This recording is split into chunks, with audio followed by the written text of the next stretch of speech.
طلبہ، آج ہم لوگ جس دور سے گزر رہے ہیں بھارت میں، بہت نازک دور ہے اور اس کی نزاکتوں کو بہت زیادہ آپ حضرات سمجھتے ہیں۔ میں کچھ عرصہ پہلے کی بات ہے، ابھی ایک گھر میں بیٹھا تھا، تیسری کلاس کی لڑکی اسکول سے آئی اور اس لڑکی نے آتے ہی پہلا کام یہ کیا کہ اپنے ماں کا پاؤں چھوا۔ اس کے پیٹھ پر بستہ تھا، میرے سامنے یہ سب کچھ ہوا، مجھ کو چوٹ لگی، سوچا اور لڑکی کو بلایا، تیسری کلاس کی لڑکی تھی، کہ پاؤں چھونا سیکھا، ماں کی پیشانی چومنا نہیں سیکھا۔ مجھ کو ٹوکنا تھا، میرا فرض تھا کہ کچھ تو ٹوکوں، کیسا ٹوکوں؟ ٹوکنے کا میں نے اپنا یہ انداز لیا۔ جب میں نے کہا کہ پیشانی چومنا نہیں سیکھا تو اس کی ماں نے ہنس دیا اور کہا کیا کرے، یہ سب کرنا پڑتا تھا۔ اس عورت کو معلوم تھا، ماں کو، کہ پاؤں چھونا غلط ہے، مگر استاد، میں ایک لفظ ملا دوں بات کو واضح کرنے کے لیے کہ استاد نبی کی طرف سے پاؤں چھوانا سکھایا گیا تھا، اس کو کیسے رد کروں؟ سکھایا گیا تھا اسکول میں، عمل ہو رہا ہے گھر میں، پاؤں چھونے کا عمل۔ گھر میں کے چھونے کو رد کر سکتی تھی اس کی ماں، مگر پتہ نہیں، بڑی لمبی بات ہے، اس کو چھوڑیے۔ ایک قصہ یہ ہے، یہی قصہ میں دارالقضا کے ایک قاضی صاحب کو، بڑے آدمی ہیں، بڑے عالم ہیں، ان کو سنا رہا تھا کہ حالات حضرت یہ ہیں۔ حضرت خالد سیف اللہ صاحب کو بھی یہی قصہ سنایا۔ تو دارالقضا کے قاضی نے کہا کہ ارے ابھی آج 13واں دن ہے۔ 13واں دن کا مطلب یہ ہے کہ شعبان کی 9 تاریخ تھی، ابھی رمضان سے پہلے کی بات۔ 5ویں کلاس کا بچہ اسکول سے آ رہا تھا، قاضی صاحب مجھ کو سنا رہے ہیں۔ 5ویں کلاس کا بچہ اسکول سے آ رہا تھا، چھٹی ہوئی، سبھی بچے آ رہے تھے، راستے میں کود پھاند کھیل کود تو بچپنا ہی ہے۔ بچے کو ٹھیس لگی، گرا اور گرتے ہی ہائے رام زبان سے آیا۔ اور اس جیسے 30-40 قصے میرے ذہن میں ہیں جو میرا سابقہ پڑا ہے۔ اس سانگلی کی بات بول رہا ہوں، کھنڈ بھاگ میں اسکول ہے، وہیں پر پولیس اسٹیشن بھی ہے، بڑا اسکول ہے۔ ہیڈ ماسٹر نے کھڑی تھی اور سبھی بچے، مسلم نام مسلم کا سوال کرنے کی کیا ضرورت ہے، سبھی بچے گھر جا رہے تھے چھٹی کے وقت میں، ماں اس ہیڈ ماسٹرنی کا پاؤں چھوتے تھے اور گھر جا رہے تھے۔ حالات یہاں تک ہیں، وہ جو جسم کو اور مال کو اور عزت کو اور رائوں کو روندا جا رہا ہے، اس سے ابھی بحث نہیں ہے۔ ایمان اور شرک کے بارے میں میں کچھ بات کے لیے قصہ سنایا ہے۔ شرک کرنے والے کو اللہ تعالیٰ معاف نہیں کرے گا، اللہ تعالیٰ نے قیامت تک اعلان کر دیا ہے، یہ بھی آپ حضرات کو معلوم ہے۔ حالات یہ آئے ہوئے ہیں اپنے ہاں، اور آنے والی میری نسل میں شرک آئے گا، یقینی طور پر آئے گا، یہ کھل چکی ہے بات۔ اسکولوں میں، مراٹھی اسکول، اردو اسکول کے علاوہ اسکولوں میں اٹل طور پر شرک پڑھایا جا رہا ہے، عملی طور پر شرک کرایا جا رہا ہے۔ ترومبا یہاں پر قریب میں ہے، وہاں کے حافظ صاحب آئے تھے، 4 آدمی آئے تھے ابھی 15-20 دن پہلے مدرسے میں. انہوں نے بتایا کہ سورج کی پوجا، سوریہ نمسکار سکھاتے ہیں. ایک مثال انہوں نے اپنے یہاں کے اسکول کی بتایا. دوستوں بزرگوں، ان حالات میں ہم کیا کریں؟ ملک کے حالات یہ ہیں اور ہماری کمزوری اپنی جگہ پر مسلم ہے. ہم ان کو روک نہیں سکتے ہیں، ٹوک نہیں سکتے ہیں. قانون بن چکا ہے، اگر روکیں گے ٹوکیں گے تو 3 سال جیل جانا پڑے گا. حضرت خالد سیف اللہ صاحب نے یہ بات بتائی، اگر ہم روکیں گے ٹوکیں گے تو 3 سال جیل جانا پڑے گا. ایسے حالات میں ام کنتم شہداء اذ حضر یعقوب الموت اذ قال لبنیہ ما تعبدون من بعدی. کس کی عبادت کرو گے؟ حضرت یعقوب علیہ السلام اپنے عین روح نکلنے کے ٹائم میں اپنی ساری نسلوں کو بلا کر پوچھ رہے ہیں. کہیں میں نے 800 کا عدد لکھا ہوا دیکھا کہ ان کی نسل تھی، بڑی عمر تھی ان کی، اور کہیں 8000 کا عدد دیکھا، مگر یہ صراحت دیکھا کہ اسرائیلیات میں 8000 لکھا ہوا ہے. پورے 8000 لوگوں کو جمع کیا حضرت یعقوب علیہ السلام نے اور پوچھا.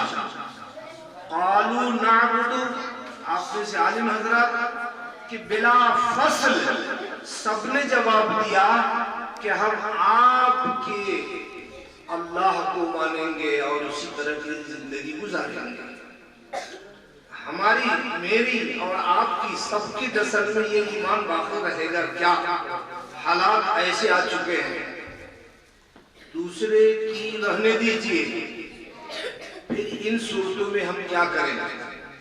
ہمارے اوپر کتنی ذمہ داری آتی ہے اور کتنی بیداری کی ضرورت ہے،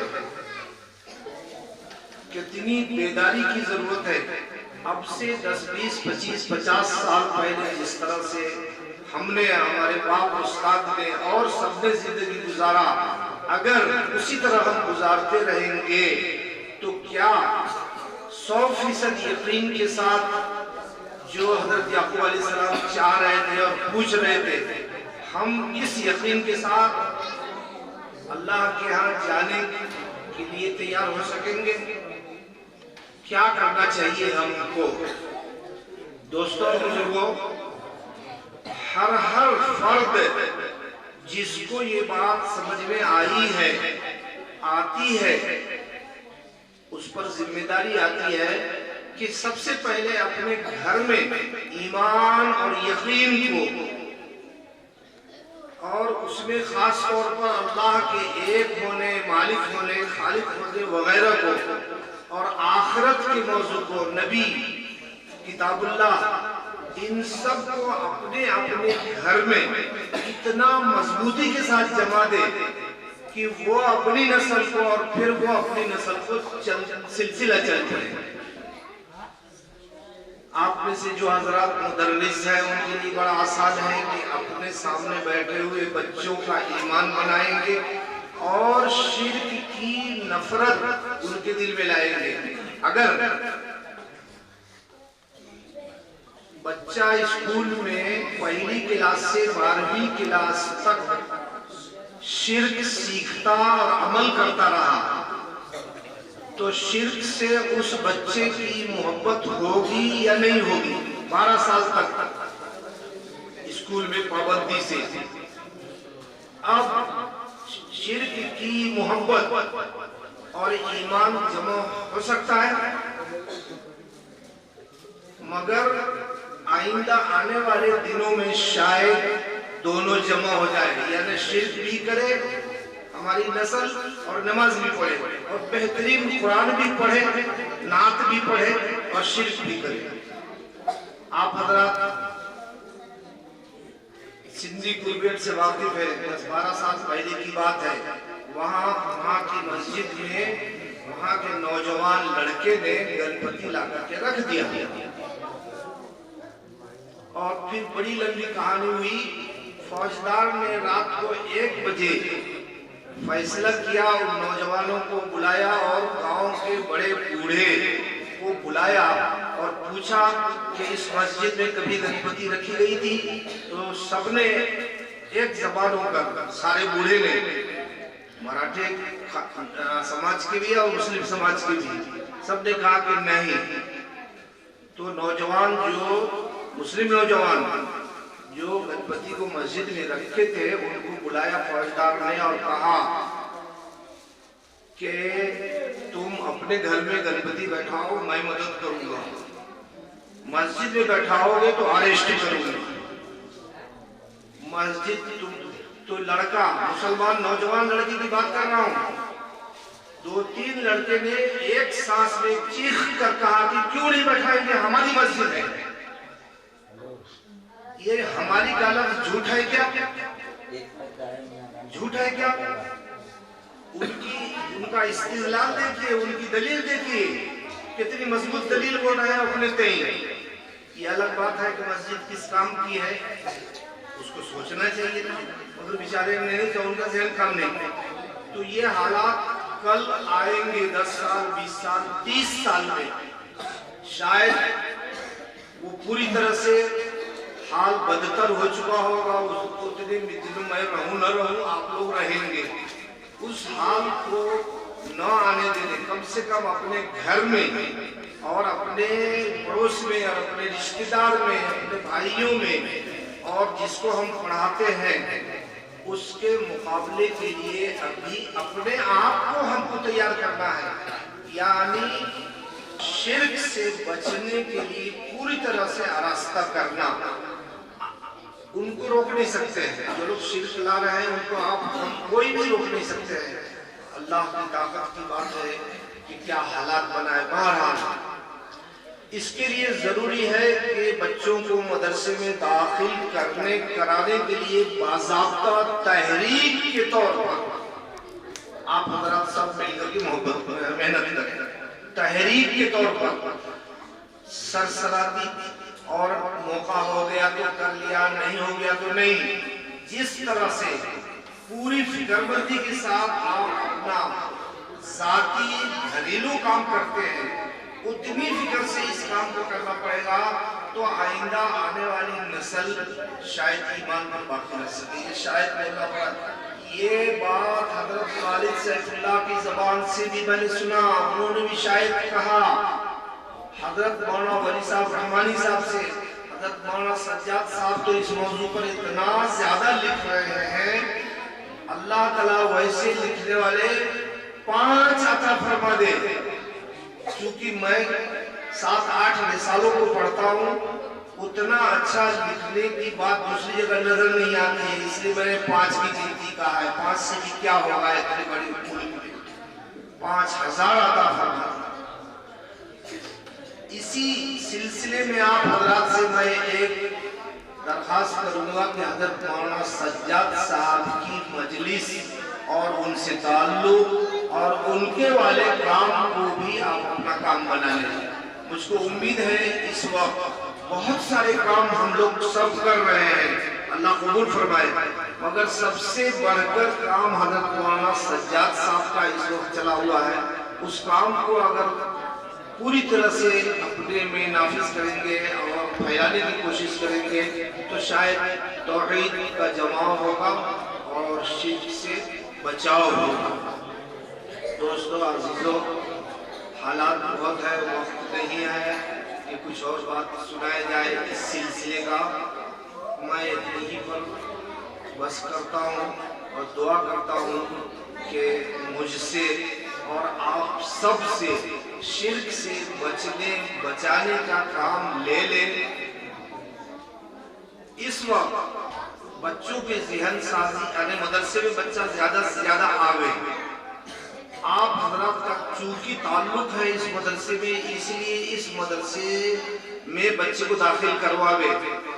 آپ اندازہ کر سکتے ہیں، میں نے ابھی گزشتے 4 مہینے میں 22-23 مدرسے کے استاد سے اور ذمہ دار سے بات چیت کی ہے، کہیں بھی اس لائن کی آواز چل نہیں رہی ہے۔ یہ شرک کی موضوع پر میں بول رہا ہوں، کہیں بھی یہ آواز چل نہیں رہی ہے. یہاں تک کہ رمضان سے قبل شعبان میں بہار گیا تھا، وہاں بھی یہ آواز چل نہیں رہی ہے. میں لگ بھگ 200 عالموں سے ملاقات لیا، وہاں 2 عالم مجھ کو ملے جو اس بارے میں بالکل حرکت پہ تھے، صرف 2. حالات یہاں ہیں ہم لوگوں کی محنت کے بھی اور خارجی حالات بگاڑ کے بھی، اور طوفان آیا ہوا ہے. اس طوفان میں ہمارا ایمان، ہماری نسل کا ایمان کس طرح سے محفوظ ہوگا، یہ بات خاص طور پر نوٹ کیجئے، لے کر کے جائیے، اور جتنا جن سے ہو سکے کچھ تو کیجئے، تاکہ اللہ تعالیٰ کے ہاں کچھ تھوڑی سی نیکی ہماری جمع ہو جائے. یہ اس وقت اتنا بڑا کام ہے کہ حضرت یعقوب علیہ السلام کو اپنے موت کے وقت، حالانکہ ان کی نسل کے لوگ تھوڑی شرک کر رہے تھے یا گناہ کر رہے تھے، سب کے سب بالکل 100% اللہ کے ولی تھے، اس کے باوجود آپ نے پوچھنا مناسب سمجھا، بلایا، پوچھا. مطلب یہ تھا کہ اس محنت کو ذرا بھی مرجھانے نہ دینا، یہ مقصد تھا. ورنہ پوچھنے کی کوئی خاص ضرورت سمجھ میں نہیں آتی. اور یہی محنت ہم لوگوں کو اپنا اوڑھنا بچھونا بنا لینے کا وقت آیا ہوا ہے، تاکہ ایمان ملک میں رہے. یقین جانیے کہ ایمان ملک میں رہے گا تو بہت زیادہ اچھائیاں بھی آئیں گی اور رہیں گی. ایمان نہیں رہے گا تو یورپ سے بہت زیادہ بدتر ملک بن جائے گا، ہمارے جسم کے اعتبار سے بھی اور ہماری روح اور ایمان کے اعتبار سے بھی. بس آپ حضرات سے یہی میری درخواست ہے کہ آپ حضرات اس بات کو خاص طور پر نوٹ رکھے اور چلاتے رہیں. اس کا یعنی مستقل موضوع بنا لیں، چرچا کرتے رہیں. چرچا کرتے رہیں گے تو بعد میں عمل بھی زندہ ہوگا، چرچا نہیں ہوگا تو عمل کہاں سے آئے گا. اللہ تعالیٰ آپ کے آنے کو، آپ کی محبت کو، آپ کے تجربات کے بیان کرنے اور سننے کو ہم لوگوں کے اعمال حسنہ، مقبول اعمال حسنہ کا ذریعہ بنا دیں. اور اللہ تعالیٰ قبول فرمائے. وآخر دعوانا الحمدللہ رب العالمین.